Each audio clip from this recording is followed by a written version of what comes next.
Mr. Kikilias, Greece. Greece has been at the front lines of migration in a decade-long journey. The government has offered so many lessons globally for how to manage that. What are some of those lessons that you see that other countries can really take as we think about that journey that Greece has gone through over this decade-long journey? Well, first of all, thank you very much, Concordia, for the kind invitation and this exceptional panel. We have worked with IMO, we have worked with private multinational companies and other governments, of course. But let me put a framework, a partially different framework on what we're discussing. Majorities here in the United States, in Europe, and also in my country, Greece, are not exactly pinpointed to where the discussion is going. Why? We differ refugees seeking shelter, children, unaccompanied women, etc., and we host them, we cherish them, we feed them, we hospitalize them, and this is global treaties, and this is without a doubt from immigration.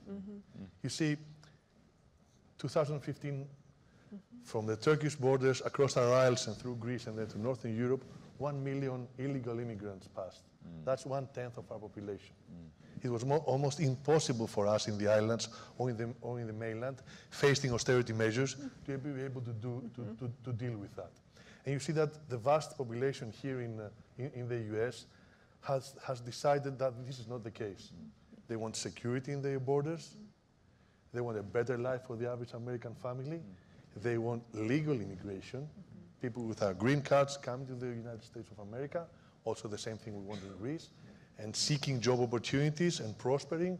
And yes, this is the land of the free and the land of opportunity. And I've seen many, many people, Greeks, come to the United States of America 2 or 3 or 4 generations behind, actually by boat, maybe 40 to 50 days to travel to the United States of America. And they did it, and they prospered, and now they're huge and totally respected. But the proper way, the legal way, because this is not a place, and Greece is not a place. It's a country. This is a country. Greece is a country. We have borders, actual borders and maritime borders, and I feel that this is why societies are shifting and they're obliging their leadership, political leadership or social leadership, to shift with them too.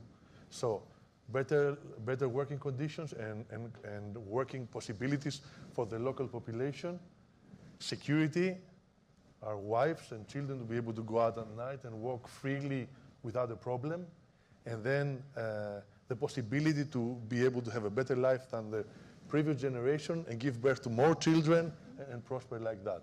In terms of refugees, we shelter everybody. And the Greek Coast Guard has searched and rescued millions of people all these years. There's no doubt about that.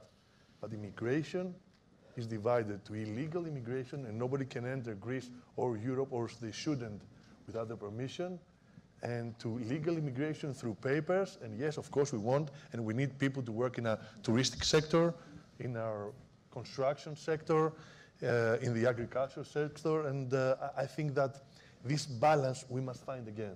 Because sometimes policy makers and opinion leaders and opinion makers are not exactly tuned in to the rest of the society, to the working people, to the average American family, for example.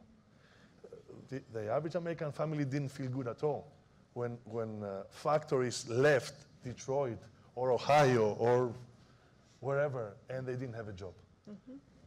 Job opportunities are back here. And also, in regard to security, it is key essence for the average family and for civilized people and for societies to have security, to feel that your children can go to university and they're not in danger and in threat, to feel that you can walk out in the street and there is no problem. So I'm not radical. I'm not saying anything crazy. I'm just saying the average policy for every problem. I think it suits civilization, the American people, Greek people better. That's why they seek it, and that's why they vote like that also. I understand that.